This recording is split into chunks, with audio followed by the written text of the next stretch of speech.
Volta com você que acompanha o LAC Concursos. Eu sou o professor Edenilson Moraes e nós estamos trabalhando Teoria da História. Essa já é a nossa segunda aula, onde a gente continua abordando as principais correntes historiográficas e os grandes nomes representativos da historiografia.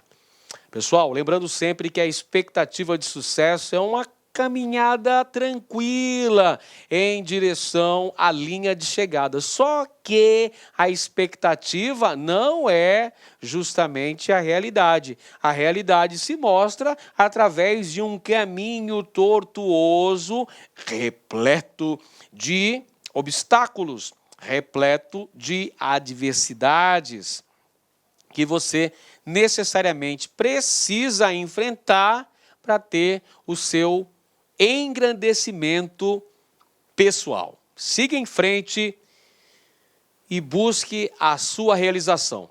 Bom, o primeiro tópico que a gente fala na aula de hoje diz respeito à chamada consciência histórica. E, mais uma vez, a gente chama para o diálogo Jörn Hisen.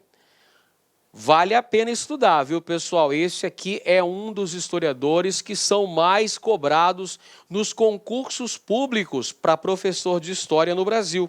Portanto, é de fundamental importância conhecer um pouco sobre o trabalho de Jörn Hisen, principalmente no campo da aprendizagem histórica. Agora a gente fala sobre consciência histórica, abordando os principais assuntos relacionados com o chamado pensamento histórico. O trabalho desenvolvido pelo Jörn Hisen nesse sentido, promovendo então o conceito de história, enquanto uma experiência do passado interpretada. Olha só que interessante esta teoria que nos é apresentada pelo Jörn Hisen, colocando a história como uma interpretação, uma experiência do passado interpretada. Portanto, o homem, enquanto sujeito histórico, ele promove uma interpretação de si mesmo e, ao mesmo tempo, uma interpretação do mundo em que ele está inserido, no mundo em que nós vivemos. Então, a análise da história é uma interpretação que parte do sujeito, mas que chega ao coletivo. É uma interpretação de si, mas também uma interpretação do mundo. E esse conceito de história garante essa experiência e a própria evolução temporal. Quando eu faço essa interpretação de mim mesmo e do mundo ao qual eu me relaciono, eu estou promovendo uma experiência não apenas pessoal, mas também uma experiência coletiva e percebendo a própria evolução temporal. Conferindo uma questão relativa a esse pensamento do historiador alemão Jörn Hisen, considere o texto. Para Jörn Hisen, a consciência histórica pode ser definida como uma categoria, então ele está falando de consciência histórica, tratando-a como uma categoria que se relaciona a toda forma de pensamento histórico. Então a consciência histórica é uma categoria relacionada a toda forma de conhecimento, de pensamento histórico, através do qual os sujeitos possuem a experiência do passado. Então, eu, enquanto sujeito, tenho o conhecimento, a experiência do passado e o interpretam como história. Então, esse conhecimento, essa experiência do passado e essa interpretação deste passado vão ser o que Jörn Hisen vai chamar de processo histórico, a história em si.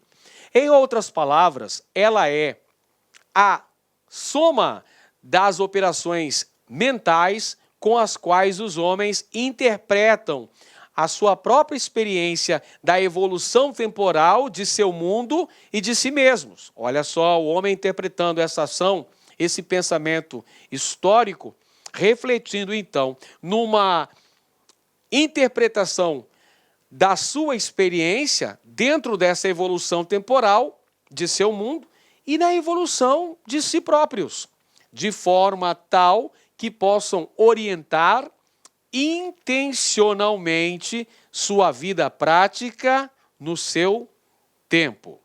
Segundo o texto, a importância da consciência histórica reside em que fato, hein? Em que aspecto? Vamos conferir as alternativas. Alternativa A: na capacidade de um sujeito julgar a qualidade do passado que viveu, sua evolução através dos tempos, evitando praticar os erros cometidos.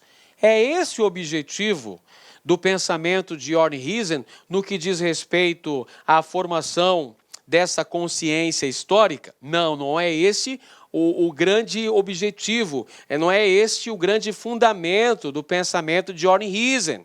Não, é o homem interpretar a si mesmo e interpretar o mundo em que vive, percebendo essa evolução temporal. Esse é o grande fundamento desse pensamento defendido pelo Ornhuisen no que trata da chamada consciência histórica. Alternativa B: na possibilidade do homem interpretar-se a si mesmo e a seu mundo historicamente, compreendendo-os em termos de experiência e evolução temporal. Aí sim está a base do pensamento de Ornhuisen quando falamos sobre a chamada consciência histórica. É a partir do momento em que o homem é capaz de interpretar a si mesmo e ao seu mundo do ponto de vista histórico, compreendendo tanto a sua participação, a sua presença, quanto os reflexos dessa ação no mundo, no cotidiano que esse homem está inserido, compreendendo isso em termos de experiência e de evolução temporal. Aí está a nossa alternativa correta, a letra B. Letra C: em sua relação com todas as formas de pensamento, sintetizando todo o conhecimento que é fruto das operações mentais dos sujeitos históricos. Incorreto, né, pessoal? Geralmente, quando aparecem essas frases, essas palavras aqui que são generalizantes, como todas, nenhuma, não é? Geralmente, essas afirmações estão incorretas. Essas afirmações estarão incorretas. E essa aqui não foi diferente. Né? Em nenhum momento aqui o pensamento de Ornhuisen vai para este campo de analisar que o conhecimento histórico, a própria consciência histórica, é uma relação com todas as formas de pensamento sintetizados no conhecimento. Nada disso, pessoal. Aqui está incorreta essa afirmação.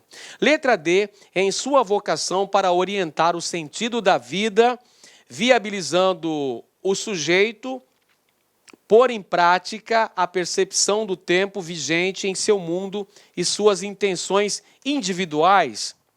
Cara, Ornhuisen até parte do individual, mas ele valoriza o quê? As ações coletivas. História não está ligada basicamente a ações individuais, está ligada a ações coletivas dos homens através do tempo. Então Ornhuisen vai buscar isso aí. Não é apenas a compreensão do si mesmo. Ele vai partir da interpretação de si mesmo, mas vai alcançar o próprio mundo. Perfeito? Então, parte das ações individuais, mas vai contemplar principalmente as ações coletivas. É aí que se percebe a própria experiência histórica e a própria evolução temporal. Isso de acordo com o pensamento Huyseniano. E a alternativa E: na necessidade do sujeito de posicionar-se diante da vida por meio de suas interpretações do mundo, independentemente do pensamento histórico? Não, pessoal. O posicionamento do sujeito diante da vida, mas com relação direta ao pensamento histórico. Tá? Yorn Rios é historiador, então ele vai, evidentemente, que utilizar o pensamento histórico como um dos seus objetos de estudo. Correto, então, a única alternativa B de bola. Agora, vamos falar um pouquinho sobre ensino da história, enfatizando as representações das gerações passadas. Você já viu aqui pela imagem que nós vamos falar um pouco sobre o pensamento trabalhado pelo Mark Bloch. Mark Bloch, que é outro historiador bastante cobrado nas provas para professor de história. Então é sempre importante conhecer um pouco sobre a obra de Mark Bloch, sobre a sua ação. Então Mark Bloch vai apresentar o ensino da história como representação das gerações passadas, e ele também vai analisar ao longo de seu trabalho enquanto historiador o tratamento dado pelo pesquisador em relação às mais variadas fontes históricas. O seu célebre livro Apologia da História, ou O Ofício do Historiador, ele vai apresentar quais são os principais objetos, quais são as principais funções do historiador enquanto pesquisador, enquanto um estudioso da história, apresentando, entre outras coisas, a crítica das representações do passado relacionadas também ao presente. Questão aqui sobre esse tema: na escola, o ensino de história coloca os estudantes diante das representações que as gerações passadas produziram sobre si mesmas, que são as nossas fontes. E, ao mesmo tempo, estimula-os a elaborar a crítica das representações que hoje produzimos do nosso próprio passado. Então, olha só, pessoal, quando nós estamos falando da prática pedagógica em sala de aula, do ensino de história em sala de aula, evidentemente que no próprio livro didático já apresenta uma representação do passado, uma representação que gerações passadas produziram de si mesmas. Por exemplo, quando a gente vai estudar um tema, Era Vargas. Vamos estudar lá o cotidiano da Era Vargas, as áreas relacionadas com economia, sociedade, trabalho, cultura da Era Vargas. Nós estamos olhando ali para uma representação que aquela geração que viveu os anos 30 e 40 produziu de si mesma. Aquela é a representação. E nós vamos fazer uma leitura crítica daquilo ali. Perfeito? Porque, evidentemente, que nós devemos partir do pressuposto de que o aluno também é um sujeito histórico, que ele possui ali o seu conhecimento prévio, o seu arcabouço de informações que ele traz como bagagem cultural, e que isso também deve ser colocado em relevância também no trabalho do historiador. Portanto, tem que se fazer essa conexão entre os temas que são trabalhados na história, os aspectos relativos ao passado, as representações que foram construídas desse passado, que são as nossas fontes. Eu falei agora há pouco da Era Vargas, então nós podemos ver filmes daquela época, ouvir músicas daquela época, observar caricaturas daquela época, fotografias daquela época, são representações, são fontes históricas que aquela geração produziu de si mesmo. E nós podemos fazer um contraponto com as representações que a geração atual produz de si mesmo e fazer essa comparação. No que diz respeito ao tratamento das fontes, os autores consideram importantes no ensino da história e no ofício do historiador, alternativa A. A compreensão do passado para entender o presente e projetar o futuro. Gente, essa não é a meta do historiador, pessoal. Pegar e fazer um entendimento, uma compreensão do passado para entender o presente e projetar o futuro? Não, o historiador não vai trabalhar pensando em projetar o futuro. O historiador vai, a partir da análise daquele evento, daquele episódio histórico, né, daquele evento histórico, daquele fato histórico, promover uma análise, entre outras coisas, verificando as permanências e as rupturas. Quando eu olho, por exemplo, para um aspecto relacionado com a escravidão vigente no Brasil nos períodos colonial e imperial, e faço uma análise com as consequências disso tudo, com as repercussões que isso teve, relacionadas com o preconceito, com o racismo, com a exclusão, com o analfabetismo, com a não inserção efetiva dos negros na sociedade brasileira logo após o processo de abolição, eu estou analisando daquela maneira quais foram as permanências daquele processo, quais foram as rupturas. Mas eu não estou projetando um futuro, eu estou estabelecendo uma conexão, uma análise do passado, fazendo relações com o presente. Alternativa B. O abandono da incessante comparação entre as gerações passadas e as atuais, de forma alguma. Nós acabamos de ver ali, quando nós falamos sobre a explicação, quando a gente apresentou o enunciado, que na escola, no processo de ensino-aprendizagem, o aluno se depara com representações que as gerações passadas fizeram de si próprias. E o professor pode, a partir daí, fazer uma relação, fazer um contraponto com as próprias representações que as gerações atuais produzem de si mesmas. Um campo de estudo bastante fértil pode ser as redes sociais. As próprias redes sociais, os registros que os grupos humanos estão fazendo de si próprios nas mais variadas redes sociais. Está errado também a letra B de bola. Vamos conferir a letra C. O entendimento de que cada época produz fontes sobre o passado que desconhece. Bom, não é justamente este o assunto tratado no enunciado em questão. Não é justamente por esse prisma que o historiador deve trilhar o seu caminho, promover a sua análise.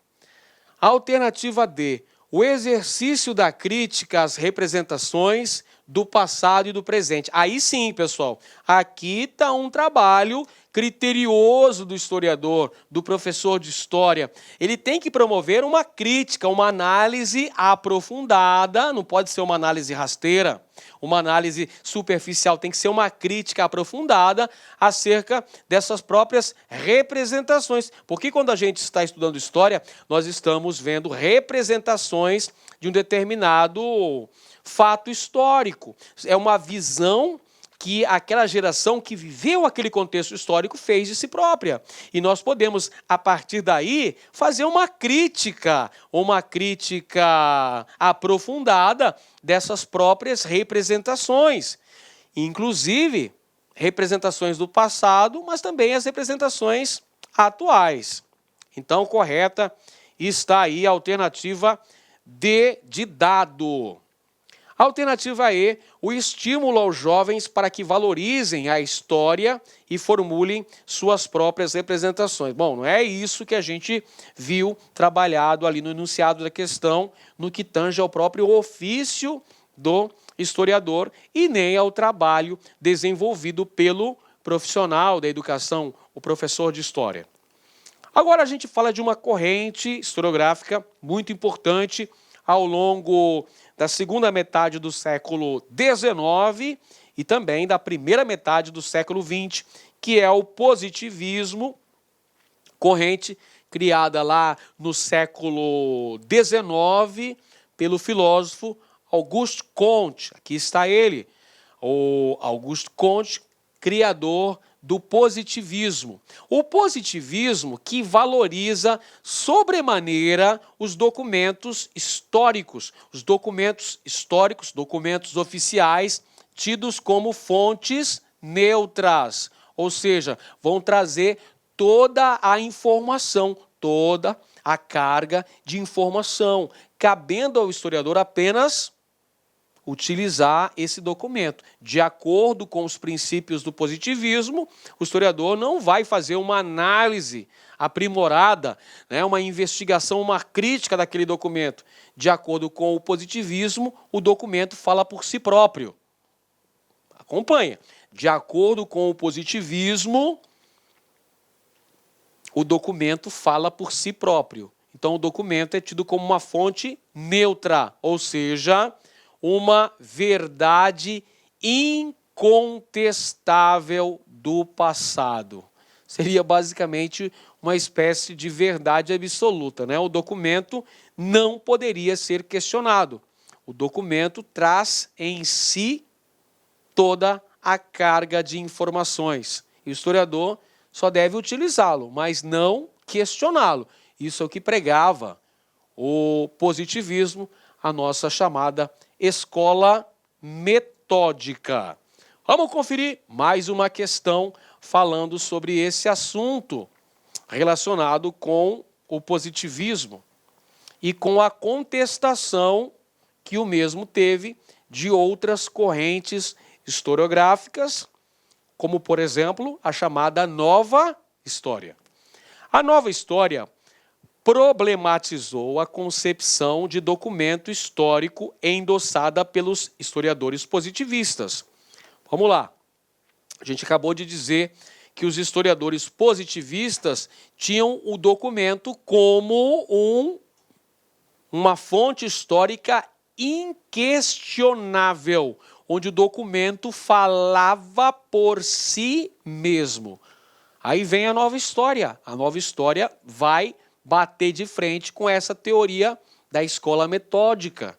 Não, o historiador tem que analisar esse documento histórico, fazer a interpretação. O documento não traz em si mesmo todas as informações, ele não fala por si mesmo. O historiador tem que criticar essa fonte, tem que questionar essa fonte. Vamos conferir então, pessoal. Então ele diz aqui, a Nova História problematizou a concepção de documento histórico, endossada pelos historiadores positivistas. Pois estes, o que falavam os historiadores positivistas? Letra A. Partiam do princípio de que, citando documentos oficiais, o pesquisador poderia fazer uma livre interpretação do passado? Nada disso. Não acabei de dizer que o positivismo pregava que o documento falava por si próprio? Então, aqui o historiador não poderia fazer uma livre interpretação do passado. Incorreto, a letra A. Letra B. Valorizavam documentos produzidos sem a chancela da Igreja ou do Estado, acreditando serem estes mais fidedignos. Nada disso.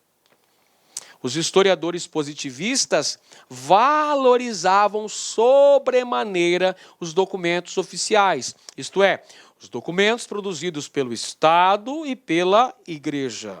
Letra C.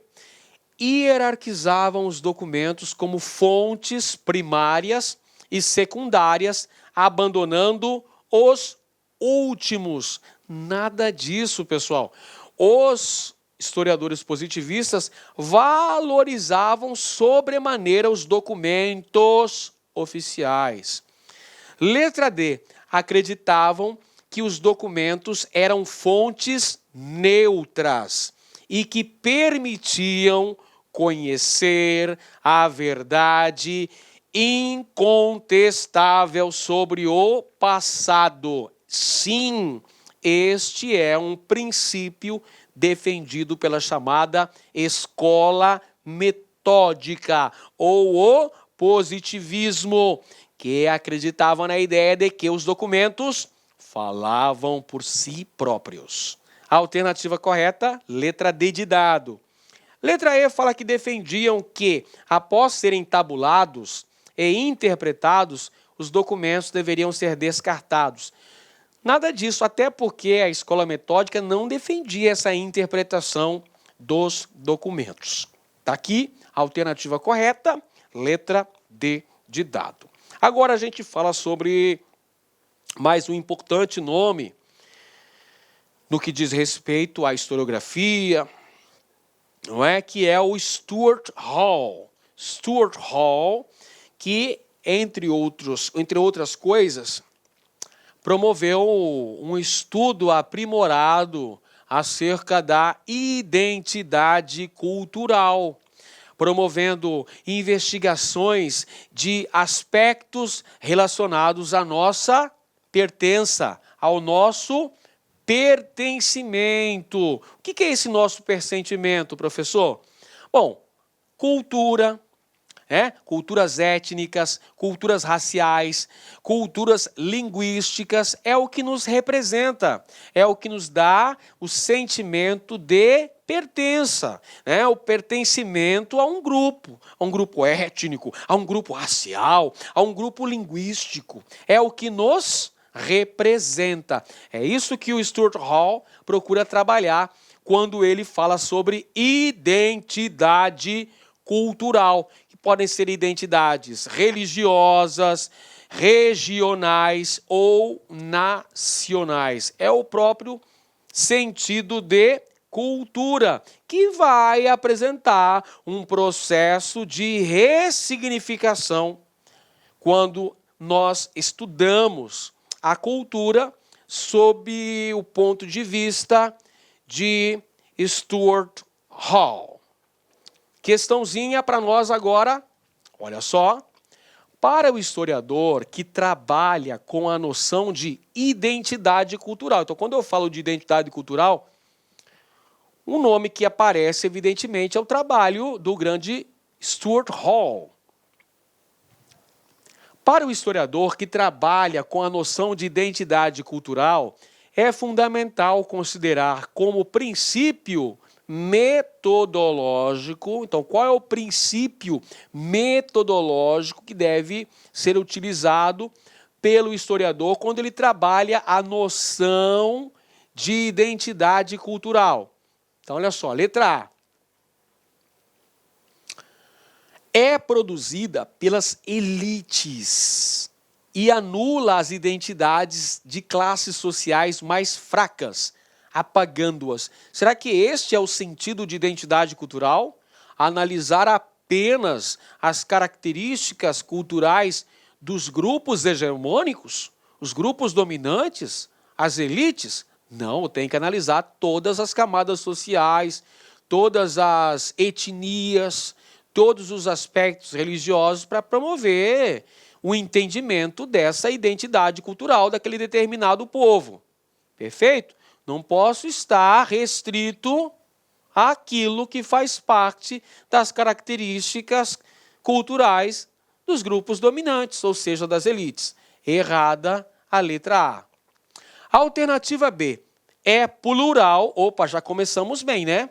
Quando falamos de cultura, nós falamos de pluralidade. Tem até nos PCN, não apresentam lá a pluralidade cultural, que é um dos temas transversais? Pois é. Então, olha só, quando eu falo aqui de identidade cultural, o princípio metodológico que deve nortear essa análise, vamos lá, é plural e se encontra em constante processo de transformação e ressignificação. Pronto, corretíssima essa afirmação, gente. Cultura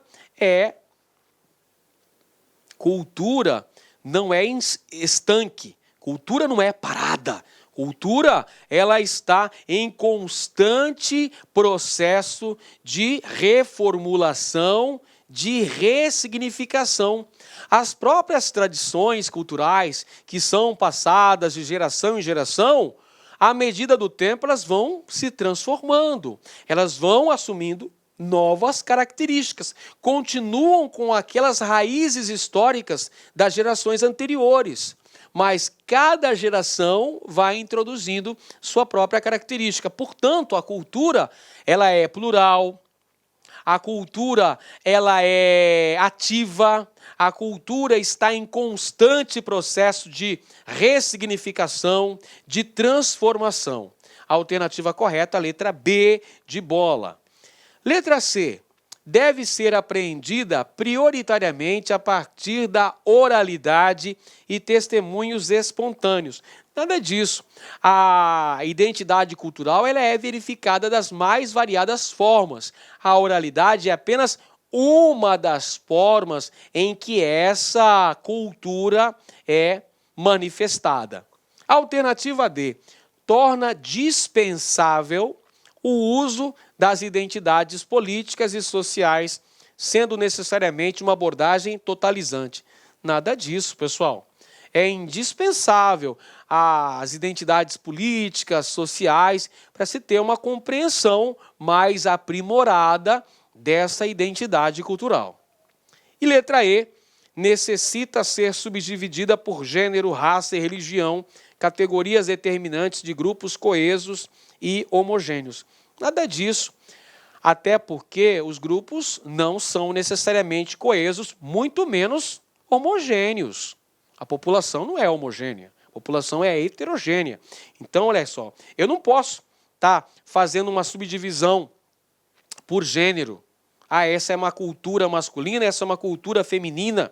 Não posso fazer uma divisão por raça, por etnia, né?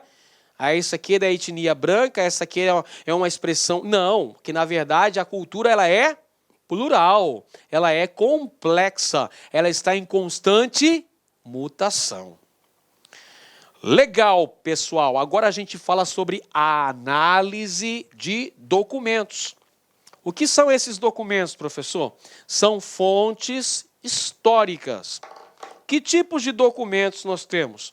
Nós temos variados tipos de documentos. Temos documentos imagéticos. Nós podemos citar uma gravura, uma foto, um filme. São documentos imagéticos. Existem documentos escritos, podem ser documentos oficiais, né? Podem ser documentos pessoais, uma certidão de nascimento, uma certidão de casamento, uma certidão de óbito, são documentos escritos. Podem ser documentos oficiais, aqueles produzidos pelo Estado ou produzidos pela Igreja, são documentos oficiais. Temos também documentos materiais, uma vestimenta que pertenceu a alguém que viveu há 100 anos, ou um uniforme militar que foi usado na Primeira Guerra Mundial, uma arma que foi usada na Segunda Guerra Mundial. Esses são exemplos de documentos materiais. Temos também as fontes orais, que também são importantes nesse processo de investigação histórica. Quando, por exemplo, eu converso com um idoso, por exemplo. Vamos citar um exemplo mais específico.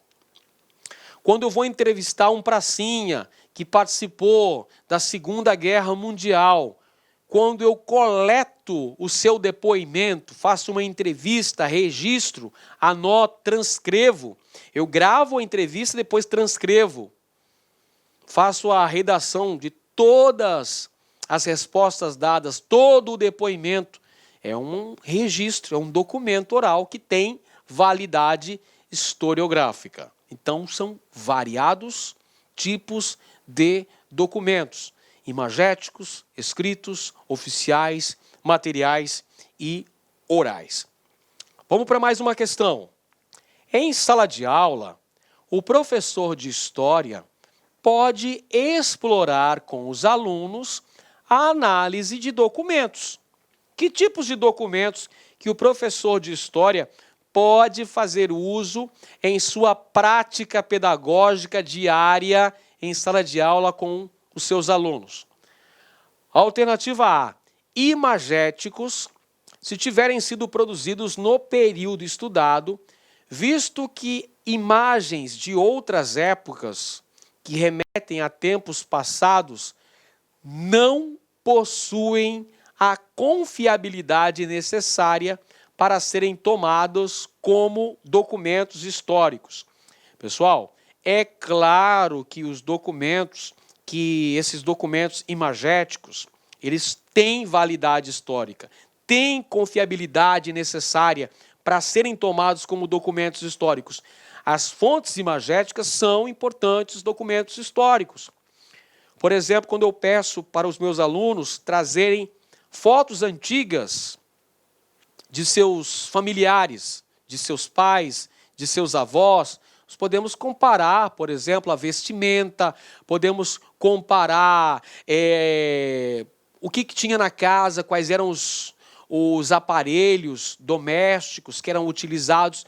Ali posso sim fazer uma investigação histórica.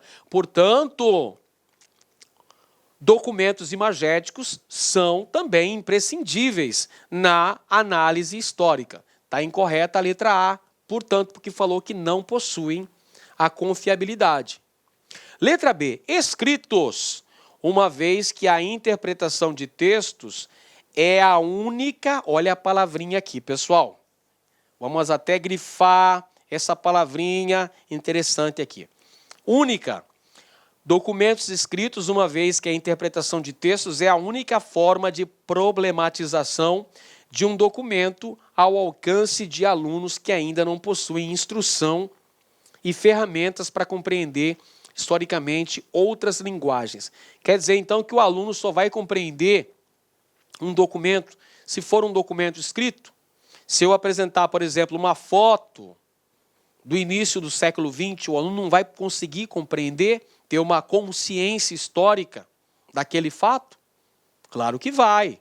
Se eu apresentar um documento material, uma roupa utilizada no início do século passado, o aluno não vai conseguir interpretar? Vai conseguir interpretar. Então está incorreto, porque ela fala que o aluno só vai conseguir fazer uma interpretação, só vai alcançar uma consciência histórica se ele utilizar um documento escrito. Seria a única forma de problematização de um documento. Errado. Existem variadas formas de problematização de um documento que podem ser utilizadas em sala de aula. Letra C. Materiais, pois o manuseio de objetos e utensílios tornam a experiência de interpretação histórica algo concreto e não requer o conhecimento e a preparação do professor para lidar com esse tipo de documento. Gente, é claro que requer. É claro que requer. Quando eu vou utilizar um documento em sala de aula, pressupõe que eu tenha um mínimo de conhecimento necessário para trabalhar com esse documento em sala de aula. Senão a aula não vai atingir os objetivos que eu elenquei no meu plano de aula. Eu tenho que ir para a sala de aula sabendo, evidentemente, do que eu vou tratar ao longo daquela aula. Quais são as fontes históricas que eu vou recorrer para que o aluno tenha uma aprendizagem histórica significativa. Letra D. Oficiais, preferencialmente produzidos pelo Estado e já usados em pesquisas historiográficas, por se mostrarem os mais confiáveis e virem acompanhados de interpretações seguras. Gente, eu posso utilizar documentos oficiais. Por exemplo, se eu tivesse acesso à carta de Pero Vaz de Caminha e pudesse levar para a sala de aula, seria um documento fantástico. Porém, esse não é o único meio, a única forma do professor levar o conhecimento histórico para os alunos. Promover a construção do conhecimento histórico com os alunos. Existem variadas formas e vários documentos que podem ser utilizados.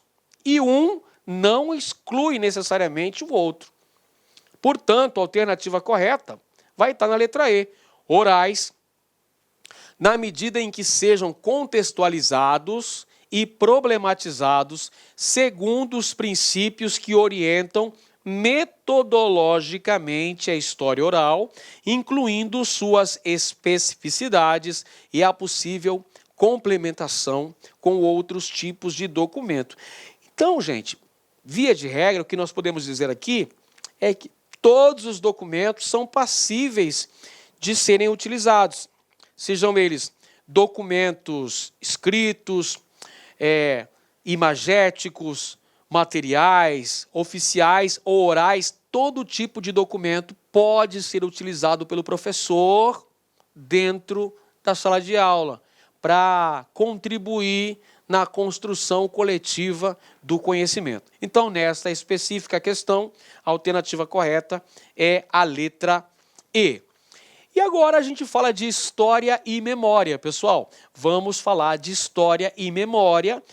Memória sendo fruto de uma construção social, não é? E é construção e reforço de uma identidade. Então, memória é uma construção social e ela é a construção e reforço da identidade, ao passo que história é uma operação intelectual do conhecimento.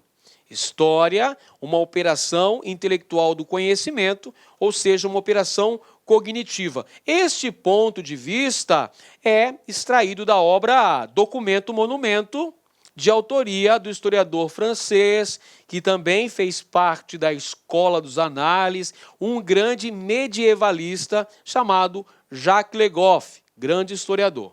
Vamos conferir a questão aqui, pessoal, olha só. Memória, como construção social, é a formação de imagem necessária para os processos de constituição e reforço da identidade individual, coletiva e nacional. Não se confunde com a história, que é operação intelectual de conhecimento, uma operação cognitiva. A história não deve ser tratada como o duplo científico da memória. O historiador não pode abandonar sua função crítica. A memória precisa ser objeto da história. Então, essa citação foi tirada da obra História Cativa da Memória, de Ulpiano Bezerra Menezes. Segundo o autor, o nosso querido Bezerra Menezes, o historiador deve considerar a memória com alternativa A, cautela, visto que a memória produz a equivalência entre identidades individuais e coletivas. Alternativa B, urgência, dada a sua importância na constituição das imagens da sociedade. C, rigor científico, uma vez que a memória deve ser valorizada como duplicação do conhecimento histórico. D, ressalvas, pois esse tipo de fonte desvirtua o historiador, impedindo de desempenhar seu ofício intelectual. E letra E, criticidade, olha só a letra E, criticidade, o professor, o historiador deve analisar o uso da memória com criticidade, pois deve ser estudada e avaliada em termos dos papéis que desempenha na constituição de identidades. A memória constitui importante papel na construção da identidade. Beleza, pessoal, essa é a alternativa correta. O professor deve fazer uso da memória com criticidade. É isso aí. Você nunca saberá se nunca tentar, então precisa tentar. E para tentar, precisa estudar, precisa se preparar de maneira condizente aqui no LAC Concursos. Um grande abraço a todos e até a próxima aula. Clique lá.